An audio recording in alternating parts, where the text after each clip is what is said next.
صليت على إبراهيم وعلى آل إبراهيم إنك حميد مجيد. اللهم بارك على محمد وعلى آل محمد كما باركت على إبراهيم وعلى آل إبراهيم إنك حميد مجيد. میرے انتہائی واجب الاحترام دوستو، ساتھیو، عزیزو اور سننے والی میری محترم ماؤں اور بہنوں، آج دنیا میں ہر شخص سکون کی تلاش میں ہے کہ مجھے کسی طریقے سے سکون مل جائے، چاہے مسلمان ہو اور چاہے غیر مسلم ہو، مالدار ہو یا غریب ہو، مرد ہو یا عورت ہو، بڑا ہو یا چھوٹا ہو، حتیٰ کہ انسان ہو یا جانور ہو، ہر کوئی سکون کی تلاش میں ہے. مجھے کسی طریقے سے سکون مل جائے. سکون کو چاہنے والا ہر شخص ہے. اللہ کی ہر مخلوق سکون کو چاہتی ہے. کوئی ایسا نہیں ہوگا کہ جو کہے کہ مجھے سکون نہ ملے.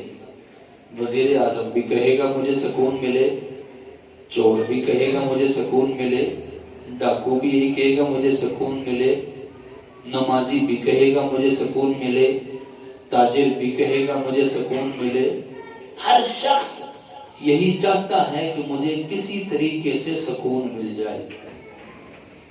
اب سکون کو تلاش کرنے کے لیے کسی نے اونچا مکان تلاش کیا، اعلیٰ قسم کی بلڈنگ، بہترین قسم کی کوٹھی.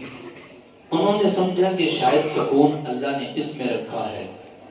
اور بعض گھروں کے شوقین، کوٹھیوں کے شوقین ٹھیک ٹھاک مال پاس ہونے کے باوجود بھی اپنا نہیں لیں گے، کرائے پہ لیں گے. کیوں؟ ان کو کوٹھیوں کا شوق ہے.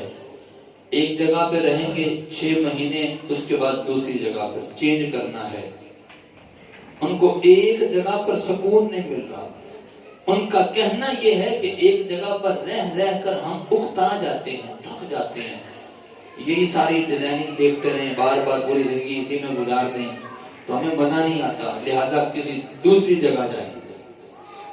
بعض گاڑیوں کے شوقین ہوتے ہیں، گاڑی اعلیٰ سے اعلیٰ ہو. اور پھر بعض ایسے بھی ہوتے ہیں کہ وہ زیادہ دیر تک رکھتے بھی نہیں ہیں. 6 مہینے رکھی، اس کے بعد نیو لے آؤ، اس کو سیل کی، پھر نیو لے آؤ. وہ اسی طرح ہی کرتے رہتے ہیں. اور بعض یورپ کے اندر سکون کو چاہنے کے لیے اپنی بیویاں بھی تبدیل کرتے رہتے ہیں. یہ تو مسلمان ہے نا کہ ایک کے ساتھ ہی پوری زندگی گزار دی. یورپ کے اندر اپنی بیویاں بھی چینج کرتے رہتے ہیں سکون کو تلاش کرنے کے لیے، کسی طریقے سے سکون مل جائے. ایک کے ساتھ رہتے رہتے تھک گئے، چلو بھئی اب بیوی چینج کر لو، تم میری رکھ لو، میں تمہاری رکھ لیتا ہوں چند دنوں کے لیے. انہوں نے سمجھا کہ شاید سکون اس میں ہے. بعض ایسے علاقے باہر کے ملکوں میں کہ جہاں پر بالکل ننگے رہتے ہیں، بالکل ننگے. اور بعض ایسے ہیں کہ وہاں پر تو بالکل نہ ہونے کے برابر لباس، بس ہلکا پھلکا صحیح ہے، بالکل نہ ہونے کے برابر لباس. انہوں نے سمجھا کہ شاید ہمیں اس میں سکون ملے گا. انہوں نے اپنی رضامندی سے زنا خوب عام کیا، لیکن تب بھی سکون نہ ملا. انہوں نے سمجھا کہ چلو اب مرضی سے، خوشی سے زنا کرنے سے تو سکون نہ ملا، اب ہم زبردستی کر کے دیکھتے ہیں. پھر وہ زبردستی جس کو زنا بالجبر کہتے ہیں، وہ زنا بالجبر پہ لگ گئے کہ زبردستی جس کو مرضی پکڑو اور زنا شروع کر دو. وہ اس پہ لگ گئے، لیکن پھر بھی سکون نہ ملا. اسپین کا ایک بادشاہ گزرا، 50 سال تک حکومت کی، اور ایسا بادشاہ تھا کہ اس کو روک ٹوک کوئی نہیں تھی. ہمارے یہاں پر وزیر اعظم کوئی کام کرے تو روک ٹوک تو ہوتی ہے، عوام ہی اٹھ کھڑی ہوگی کہ یہ کیا چیز ہے بھئی، یہ کیا مسئلہ ہے. اس کو کسی قسم کی روک ٹوک نہیں. 50 سال تک حکومت کی. مرنے لگا، کسی نے پوچھا کہ زندگی کیسی گزری؟ اس نے کہا صرف 14-15 دن سکون کے گزرے، اس کے علاوہ پوری زندگی سکون ملا ہی کوئی نہیں ہے۔ یہ بادشاہ کہہ رہا ہے، اور بادشاہ بھی وہ کہ جس کو روک ٹوک بھی کوئی نہیں۔ یونان کا ایک بہت بڑا تاجر جب مرا فوت ہوا تو اس کی بیٹی ساری جائیداد کی وارث بن گئی۔ وہ سکون کو تلاش کرنے کے لیے پوری دنیا کا چکر لگاتی ہے، ماری ماری پھرتی ہے، لیکن سکون اس کو بھی نہ ملا۔ آج ہم جو سمجھتے ہیں کہ شاید گانوں میں سکون ہے، گانے گانے والوں سے پوچھو تمہاری زندگیوں میں کتنا سکون ہے۔ تلاوت جب کوئی مسلمان سنتا ہے، بشرطے کہ اس کا دل مرا ہوا نہ ہو، اس کا وہ بے حس اور بے ضمیر نہ ہو، صحیح مسلمان ہو، اس کا دل مرا ہوا نہ ہو، تو تلاوت سنتا ہے تو دل کرتا ہے سنتا ہی چلا جاؤ۔ میں ہر ایک کی بات نہیں کر رہا، ورنہ بعضوں کی کیفیت یہ ہے تلاوت سنتے ہیں سر میں درد ہوتا ہے، یوں نیند نہیں آئے گی، تلاوت شروع کرے گا تو فوراً ایک رکوع نہیں پڑے گا، نیند آ جائے گی۔ 3 گھنٹے کے فنکشن پروگرام اٹینڈ کر لیں گے، لیکن تلاوت کرنے کے لیے بیٹھے تو 5 منٹ تک نہیں کر سکتا۔ تو میں ہر ایک کی بات نہیں کر رہا، جس کا دل نور سے منور ہو، جس کے دل میں اللہ کی محبت ہو اور گناہ کی نفرت ہو، جب وہ قرآن کی تلاوت کرتے ہیں تو ادھر الحمد سے شروع کرتے ہیں، والناس پہ پوری کر کے پھر مکمل کرتے ہیں۔ پورا قرآن ایک مجلس میں، ایک محفل میں پورا قرآن پڑھ کے اٹھتے ہیں۔ ایسے واقعات ہیں، نماز شروع کی، اللہ اکبر، الحمد سے قرآن شروع کیا اور والناس پہ ختم کر کے سلام پھیرا، 2 رکعت میں پورا قرآن پڑھ لیا۔ حضرت امیر معاویہ رضی اللہ تعالیٰ خانہ کعبہ کے اندر گئے، 2 رکعت نفل پڑھے اور 2 رکعت نفل میں پورا قرآن پڑھ کے باہر آئے۔ اس قسم کے سینکڑوں نہیں ہزاروں واقعات ہیں۔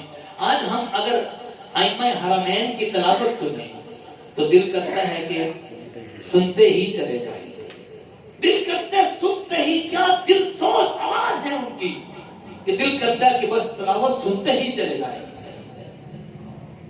اب گانا گانے والے ان سے پوچھو کہ تمہارا گانا کتنا لمبا ہوتا ہے؟ 3 منٹ کا، 4 منٹ کا، بس اس سے لمبا گانا ہوتا ہی کوئی نہیں ہے۔ وہ کہتے ہیں کہ اس سے زیادہ لمبا ہوگا تو لوگ اکتاہٹ کا شکار ہو جائیں گے، لیکن قرآن سنتے ہوئے تو دل کرتا ہے سنتے ہی چلے جائیں۔ میں فرق بتلا رہا ہوں کہ بعض لوگ سمجھتے ہیں کہ شاید گانوں میں، موسیقی میں سکون ہے۔ ارے جو سنتا ہے اس سے بھی پوچھو تمہاری زندگی میں سکون کتنا ہے؟ دل تو بے چین ہو جاتا ہے، دل کا سکون تو بلکہ ختم ہو گیا۔ بعض لوگ سمجھتے ہیں کہ شاید کسی خوبصورت لڑکی کو دیکھ رہے تو بڑا سکون ملے گا، یہ سکون نہیں ملا، بس ابھی ہمیشہ کے لیے پریشان ہو گیا۔ بڑا سکون تو اٹھ گیا اس کا، راتوں کی نیندیں حرام ہو چکی ہیں، اب کھانا کھانے کی طرف بھی دھیان نہیں، کاروبار کی طرف بھی دھیان نہیں، اور اگر کسی کالج یونیورسٹی کا اسٹوڈنٹ ہے تو پڑھائی کی طرف بھی دھیان ختم ہو چکا ہے۔ سکون کا ملا، سکون تو برباد ہو گیا ہے۔ بعضوں نے عشق مشوقی میں سکون سمجھا، لیکن سکون ان کو بھی نہ ملا۔ بے حیائی میں سکون سمجھا، لیکن سکون ان کو بھی نہ ملا۔ گانے بجانے میں سکون سمجھا، لیکن سکون ان کو بھی نہ ملا۔ موسیقی میں بعض موسیقی کے اتنے شوقین ہیں کہ ہر وقت کانوں پہ ہیڈ فون لگا کے موسیقی ہی سنتے رہتے ہیں، میوزک ہی سنتے رہتے ہیں۔ میوزک کے اتنے شوقین کہ بعض لوگ کہتے ہیں کہ جب تک ہمیں رات کو ہم سن نہ لیں ہمیں نیند نہیں آتی۔ ارے یہ سکون نہیں ہے، بے چینی ہے، یہ تو بے چینی ہے کہ یہ کیسی موسیقی ہے کہ جس نے تمہیں بے چین کر کے رکھ دیا ہے۔ تو اس لیے میرے دوستو، آج ہر شخص سکون کی تلاش میں ہے۔ کسی نے کسی چیز میں سکون سمجھا، کسی نے کسی چیز میں سکون سمجھا۔ چور سمجھتا ہے چوری کروں مجھے سکون مل جائے گا، کرپٹ آدمی سمجھتا ہے کہ میں جتنی مرضی کرپشن کروں مجھے سکون مل جائے گا، جھوٹا آدمی، کاروباری آدمی کاروبار میں جھوٹ بولتا ہے، وہ سمجھتا ہے مجھے اس میں سکون مل جائے گا۔ اب یہ ظاہری سکون تو ہو سکتا ہے، لیکن ہمیشہ کے لیے ابدی سکون نہیں ہے۔ جب ساری چیزوں سے بے بس ہو گیا انسان، اس کو سکون کہیں سے نہ ملا، کہیں سے نہ ملا۔ اب رب کی طرف سے آواز آتی ہے، اے دنیا کی وادیوں میں بھٹکے ہوئے انسان، تجھے سکون چاہیے، میں تجھے بتاتا ہوں کہ سکون کہاں پہ ہے۔ الا بذکر اللہ تطمئن القلوب، ارے دلوں کا اطمینان، دلوں کا سکون یہ اللہ نے اپنے ذکر میں رکھا ہے، یہ قرآن میں رکھا ہے، وہ شریعت پر چلنے میں رکھا ہے، وہ دین پر چلنے میں سکون رکھا ہے۔ ارے بے دینوں کو پتہ چل جائے کہ مسجد میں نماز پڑھنے کا سکون ہے کتنا، تو شاید وہ لڑنے کے لیے تیار ہو لے کہ تم باہر نکلو، ہم نے پڑھنی ہے۔ ان کو پتہ نہیں ہے، انہوں نے ابھی یہ مزہ چکھا نہیں ہے۔ مزہ چکھ رہے ہیں تو شاید پھر پتہ چلے، لیکن یہ مزہ وہ ہے کہ جو الفاظ میں بیان نہیں کیا جا سکتا، چکھنے سے پتہ چلے گا۔ بعض ٹیسٹ ایسے ہوتے ہیں کہ آپ ان کو سمجھا نہیں سکتے الفاظ میں۔ آپ کسی کو بتلائیں کہ بھی کیلا بڑا مزیدار ہوتا ہے، اس نے کہنا یار کیسا ہوتا ہے، میٹھا، آپ نے کہنا یار میٹھا تو ہوتا ہے، اس نے کہنا چینی کی طرح، آپ نے کہنا نہیں چینی کی طرح نہیں، اچھا بھی کس طرح کا ہوتا ہے، آپ اس کا ذائقہ سمجھا نہیں سکتے۔ اس کا ایک ہی حل ہے کہ کیلا پکڑ کے منہ میں دے دو، اس کو ٹیسٹ خود بخود سمجھ میں آ جائے گا۔ تو ذائقہ الفاظ میں بیان نہیں کیا جا سکتا۔ میرے دوستو، دین پر چلنے میں سکون اللہ نے رکھا کتنا ہے، مزہ رکھا کتنا ہے، وہ الفاظ میں بیان نہیں کیا جا سکتا۔ ارے آؤ اس طرف، دین کی طرف چلو، تب پتہ چلے گا۔ یہ دین پر چلنے کی وجہ سے اللہ کی قسم یہ دنیا میں بھی اللہ جنت کے مزے عطا فرماتا ہے۔ ایک اللہ والے فرمانے لگے کہ جب میں گناہ کرتا ہوں تو مجھے محسوس ہو جاتا ہے میرا گدھا، میرا خچر بھی میری بات نہیں مانتا۔ جب وہ بات نہیں مانتا نا، وہ میں کوئی کام کروں، میں اس کے اوپر وزن لا دوں، وہ صحیح طرح چلتا نہیں ہے، تنگ کرتا ہے، تو میں سمجھ جاتا ہوں کہ میرا رب مجھ سے ناراض ہے۔ یہ کام بنتے بنتے رک جانا۔ ارے کسی نے کچھ نہیں کروایا، کسی نے کچھ نہیں کروایا، کوئی اتنا ویلا نہیں کہ وہ کرواتا ہی پھرے، کام بنتے بنتے رک جانا، سمجھ جاؤ کہ اللہ ناراض ہیں۔ کام تو اللہ بناتا ہے، قرآن پاک میں بار بار آتا ہے کہ کام اللہ بناتا ہے، ہم سب کا کام ساز اللہ ہے، اور جب کام بنتے بنتے رک جاتا ہے اس کا مطلب کہ اللہ کام نہیں کر رہے ہمارے، کیونکہ ہم نے اللہ کو ناراض کیا ہوا ہے۔ اس طرح ہمارا دھیان کوئی نہیں۔ حضرت خضر علیہ السلام سے ایک آدمی کی ملاقات ہوئی تو اس نے حضرت خضر کو کہا کہ حضرت میرے لیے دعا کریں کہ میری زندگی میں کبھی غم کوئی نہ آئے، میں ایسا بن جاؤں کہ غم آئے ہی کوئی نہ۔ حضرت خضر نے بتلایا کہ بھئی ایسا تو نہیں ہو سکتا، غم تو آئیں گے، اور کوئی غم نہ بھی صحیح، یہی بہت بڑا غم ہے کہ ایک نہ ایک دن دنیا سے چلے جانا ہے، تو اس لیے غم تو آئیں گے۔ وہ اڑا رہا کہ حضرت نہیں، آپ دعا کریں، آپ دعا کریں، غم کوئی نہ آئے۔ حضرت نے کہا مجھے تو سمجھ نہیں آ رہی، آپ اس طرح کرو، کوئی بندہ تلاش کرو کہ جس کی زندگی میں غم کوئی نہ ہو، میں اللہ سے دعا کر دوں گا یا اللہ اس کو اس جیسا بنا دے۔ بندہ تلاش کر کے لے آؤ، میں دعا کروں گا یا اللہ اس کو اس جیسا بنا دے۔ اب وہ شخص بندہ تلاش کرنے کے لیے نکلا، کبھی کسی سے ملاقات کر، کبھی کسی سے ملاقات کر، جس سے بھی ملاقات ہوتی ہے تو وہ کہتا بھی غم تو ہماری زندگی میں بھی آئے ہیں، کسی کے کاروبار کا مسئلہ، کسی کے گھر کا مسئلہ، کسی کے فلاں فوت ہو گیا اس کا مسئلہ، فلاں قریبی فوت ہو گیا اس کا مسئلہ، تو کوئی نہ کوئی غم تو ضرور آئے ہیں۔ چلتے چلتے وہ ایک جوہری سے ملاقات ہو گئی، جوہری یوں کہہ رہے کہ سنیارا زیورات کا کام کرنے والا، اس سے ملاقات ہو گئی۔ اب اس کے دل میں آیا کہ بڑا مالدار آدمی ہے، چلو یار میں اس جیسا بننے کی دعا کروا لیتا ہوں۔ لیکن اس کے دل میں آیا کہ پہلے مل تو لوں، ملاقات تو کر لوں، پوچھو تو صحیح کہ بھئی حالات کیا ہیں، کیا کیفیات ہیں تمہاری۔ جب اس سے ملاقات ہوئی اور بتلایا کہ بھئی میں تم جیسا بننا چاہتا ہوں، میں تم جیسا بننے کی دعا کروانا چاہتا ہوں حضرت خضر سے، اس جوہری نے کہا میرے جیسا بننے کی تمنا مت کرنا، مجھ سے بڑا بدبخت اور محروم دنیا میں ہے ہی کوئی۔ اس نے کہا آخر ہوا کیا ہے، کون سا آخر تجھ پر پریشانی مصیبت آئی ہے۔ اس نے کہا کہ ایک مرتبہ میری بیوی بالکل مرنے کے قریب تھی اور مجھے اپنی بیوی سے بڑا پیار تھا، وہ مرنے کے قریب تھی، تو آپس میں پیار محبت کی باتیں ہو رہی ہیں، میں رو رہا ہوں کہ بیوی دنیا سے جا رہی ہے، حالت بڑی خراب ہے۔ تو بیوی نے کہہ دیا کہ تم کس بات کے لیے رو رہے ہو، میں مر بھی گئی، تم نے تو خوش ہو جانا، ہور کر لینی ہے، 2-4 دن کا غم ہوگا، 1 ہفتے کا، مہینے کا غم ہوگا، تم نے ہور کر لینی ہے، تم کس لیے رو رہے ہو۔ تو خامد نے کبھی ایسا مسئلہ نہیں ہے، اللہ نہ کرے تو تم مر بھی گئی تو میں تمہارے بعد اور شادی نہیں کروں گا۔ اس نے کہا مجھے یقین نہیں ہے۔ خامد نے محبت میں آ کر اپنی شرمگاہ کو کاٹ دیا۔ اس نے کہا اب تو یقین آ گیا کہ میں اور نہیں کر سکتا، میں اور کرنے کے قابل ہوں ہی نہیں اب تو یقین آ گیا۔ بیوی نے کہا چلو اچھا ٹھیک ہے، اگر آپ نے کر لیا تو۔ چند دنوں کے بعد بیوی صحت یاب ہو گئی، بالکل ٹھیک تندرست ہو گئی۔ اب ظاہری بات ہے کہ جب وہ تندرست ہو گئی، اب وہ میاں بیوی کے تعلقات تو قائم ہو نہیں سکتے، مرد تو اب مرد راہی کوئی نہیں ہے، نہ مرد بن چکا ہے، اب وہ تعلقات تو قائم ہو نہیں سکتے۔ اب بیوی کے جذبات ہیں، اس کی خواہشات ہیں، کیا کرے؟ اب بیوی کسی اور کے ساتھ تعلقات قائم کر کے اپنی خواہشات پوری کرتی ہے۔ خامد دیکھ رہا ہے، لیکن خامد بے بس ہے، کچھ کر ہی نہیں سکتا، کیونکہ خامد اس کی خواہش پوری کر نہیں سکتا، بیوی کسی اور سے پوری کر رہی ہے۔ تو جوہری کہنے لگا کہ یہ جو تمہیں بچے نظر آ رہے ہیں یہ مجھ سے نہیں ہیں، یہ اس کے ساتھ اس نے جو تعلقات قائم کیے تھے فلاں کے بچے ہیں، اس لیے میرے جیسا بننے کی تمنا نہ کرنا، مجھ سے بڑا بدبخت اور محروم ہے ہی کوئی نہیں۔ اس کی دوبارہ ملاقات ہوئی حضرت خضر سے۔ حضرت خضر نے پوچھا ہاں بھی کوئی بندہ ملا ہے جس کی زندگی میں سکون ہی سکون ہو؟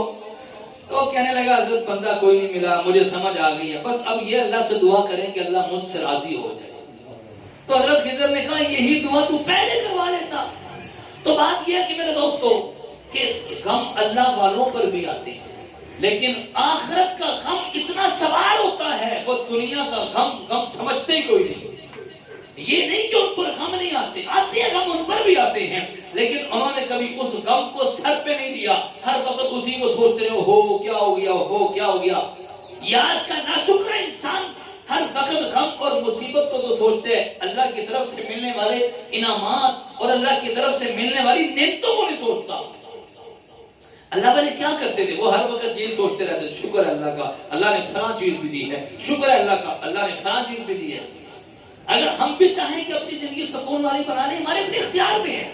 سب سے پہلی چیز کہ اللہ کے ذکر کو اپناؤ۔ ذکر قرآن بھی ہے، ذکر دوسرے اللہ کے نام کی تسبیحات بھی ہیں۔ ارے دین پر چلنا یہ ذکر ہے، نماز پڑھنا یہ ذکر ہے۔ تو اللہ کے ذکر میں اللہ نے سکون رکھا ہے۔ اور دوسری بات، ہم خود چاہیں کہ ہماری زندگی میں سکون آ جائے، اس کا ایک کام تو کہ اللہ کے ذکر کو اپناؤ، اور دوسرا کام یہ ہے کہ گناہوں کو چھوڑ دو۔ گناہوں کو چھوڑیں گے تو سکون آ جائے گا۔ سامنے سے لڑکی آ رہی ہے، دل کرتا ہے دیکھ لیں، لیکن اس وقت نظریں جھکا لیتے ہیں۔ جب نظریں جھکا لی، اس کو دیکھا نہیں، تو اس وقت تو دل بڑا کھچا سا ہوا، ہو یار ایک باری تے ویکھ ہی لینا، بات چکڑا ملاقات ہونی ہے۔ اس وقت تو دل کھچا ہوگا، لیکن سکون بعد میں وہ شکر ہے یار میں نے دیکھا نہیں۔ گناہ کر لینے کے وقت، گناہ کرتے وقت تو سکون اور مزہ آ رہا ہوگا، لیکن تکلیف بعد میں ہوگی۔ جیسے خارش والے آدمی کو خارش لگی ہو اور وہ زور سے خارش کرتا ہے، اس وقت سکون ملتا ہے، لیکن جلن بعد میں ہوتی ہے۔ اسی طرح گناہ کی جلن بعد میں ہوتی ہے اور نیکی کا سکون بعد میں ملتا ہے۔ تو ایک تو یہ کہ اللہ کے ذکر کو اپنائیں، اور دوسرا یہ کہ گناہ کو چھوڑیں۔ گناہ کو چھوڑیں، اپنے آپ کو زیادہ سے زیادہ نیکی میں مصروف رکھیں۔ اور تیسرا ایک کام بزرگوں نے لکھا ہے کہ جب بھی آپ کوئی سا بھی کام کرنے لگیں اور وہ کام آپ کے مزاج کے مطابق ہو، اس پہ اللہ کا شکر کریں، الحمدللہ۔ آپ یہاں سے جانے لگے، باہر نکلے، راستہ بالکل ٹھیک ہے، آپ کی صحت بالکل ٹھیک ہے، ساتھ دے رہی ہے، الحمدللہ۔ گھر گئے، بچے بیوی بالکل ٹھیک ٹھاک ہیں، ہنستے کھیلتے مسکراتے مل رہے ہیں، الحمدللہ۔ کھانا آپ کو مل رہا ہے، کھانا اندر جا رہا ہے، ہضم ہو رہا ہے، الحمدللہ۔ کتنی تو نعمتیں ہیں جو ہم ہر وقت اللہ کی نعمتوں کو استعمال کرتے ہیں۔ تو اگر ہم ان چیزوں کو اپنا لیں تو ہمیں سکون ملنا شروع ہو جائے گا۔ ایک آدمی کا الزام میں ہاتھ کٹ گیا، چوری کے الزام میں ہاتھ کٹ گیا، تو کہنے لگا یا اللہ تیرا شکر ہے، الزام میں ہاتھ ہی کٹا ہے، جان تو نہیں چلی گئی۔ اب وہ ہاتھ کو لے کے بیٹھے رہے ہو، میرا ہاتھ کٹ گیا، کیا کرے، لٹا گیا، میں تو مارا گیا، ہر وقت شور ہی مچاتا پھرے۔ اب وہ تو کٹ چکا ہے، اب کیا ہوگا؟ تو اس کا ہاتھ کٹ گیا، کہنے لگا یا اللہ تیرا شکر ہے کہ ہاتھ ہی کٹا ہے، جان تو نہیں نہ گئی۔ جب بھی کوئی مصیبت آئے، تکلیف آئے، پریشانی آئے تو ہر وقت یہ یا اللہ تیرا شکر ہے. اس سے بڑی بھی تو آ سکتی تھی. کوئی چوٹ لگی، یا اللہ تیرا شکر ہے، چھوٹی لگی ہے، بڑی بھی تو آ سکتی تھی. اللہ نہ کرے کوئی تھوڑی سی چیز چوری ہوئی، یا اللہ تیرا شکر ہے چیز ہی چوری ہوئی ہے، تو اس سے بڑی چیز بھی تو چوری ہو سکتی، جانی نقصان بھی تو ہو سکتا تھا. مال چوری ہوا، یا اللہ تیرا شکر ہے چلو مال تو آ جائے گا، اور بھی یا اللہ ایمان تو چوری نہیں ہوا، ایمان تو ہمارے پاس موجود ہے. تو ہر وقت ان چیزوں کو سوچے. ایک اللہ والے راستے سے گزر رہے تھے، کسی نے اوپر سے مٹی پھینکی، مٹی سر پہ گری تو کہنے لگے یا اللہ تیرا شکر ہے، میں تو اس سے بھی زیادہ پتھروں کے قابل تھا کہ مجھ پر پتھر برستے ہی تو شکر ہے مٹی پہ بات پوری ہو گئی. حضرت شیخ عبد القادر جیلانی رحمۃ اللہ علیہ، ان کے پاس ایک آئینہ تھا. پہلے آئینہ ہر کسی کے پاس نہیں ہوتا تھا، جو مالدار سمجھا جاتا تھا آئینہ اسی کے پاس ہوتا تھا. جیسا کہ یوں کہہ لیں کہ آج سے چند سال پہلے جس کے پاس موبائل ہوتا تھا وہ مالدار سمجھا جاتا تھا، اور آج کل تو ہر کسی کے پاس ہے. ریڈی والے کے پاس بھی موبائل ہے، حتیٰ کہ صفائی کرنے والا جو گٹر کے اندر گھسا ہوا ہے اس کے پاس بھی موبائل ہے. وہ بھی کال کر رہے ہیں، ہاں ٹھیک ہے بھائی تھوڑا سا جائیے گٹر صاف ہونے میں، اس کے بعد میں آ رہا ہوں. تو ہر ایک کے پاس موبائل ہے. تو آئینہ پہلے ہر ایک کے پاس نہیں ہوتا تھا. شیخ عبد القادر جیلانی کے پاس آئینہ تھا، چونکہ مالدار آدمی تھے، کاروباری آدمی تھے. تو ان کے ملازم سے آئینہ ٹوٹ گیا تو ملازم ڈرنے لگا کہ پتہ نہیں کیا ہوگا، ڈانٹ ڈپٹ ہوگی، حضرت پوچھیں گے، ڈانٹیں گے. آ کے بتلایا حضرت وہ آپ کا آئینہ ٹوٹ گیا. فرمایا کوئی ایسی بات نہیں، ظاہری شکل کو دیکھنے کا آلہ ہی تو ٹوٹا ہے نا، کوئی ایسی بات نہیں، ایمان تو باقی ہے نا.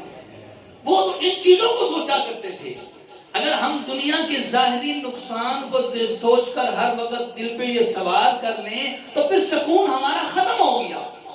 اور یہ بھی بڑی عجیب بات ہے کہ ہم دنیا کے نقصان کو نقصان سمجھتے ہیں اور دین کے نقصان کو نقصان سمجھتے ہی کوئی نہیں ہے. ارے دین کا نقصان یہ سب سے بڑا نقصان ہے. نبی پاک صلی اللہ علیہ وسلم نے ارشاد فرمایا کہ جس کی عصر کی نماز چھوٹ گئی اس کی تو ساری دنیا تباہ ہو گئی. اس کا مطلب کہ سارا اس کا مال دولت ساری چیز ضائع ہو گئی جس کی عصر کی نماز چھوڑ گئی. تو ہم ان چیزوں پہ اگر غور کرنا شروع کر دیں، آخرت کی فکر سوار کر لیں، گناہوں کو چھوڑنا شروع کر دیں، نیکی پہ آنا شروع کر دیں، اللہ کی قسم اللہ دنیا کی زندگی میں جنت کے مزے دے گا. اللہ سے دعا اللہ تعالیٰ ہم سب کو بات کی سمجھ بھی عطا فرمائے، عمل کی توفیق عطا فرمائے. آمین. باخر دعوانا الحمدللہ رب العالمین.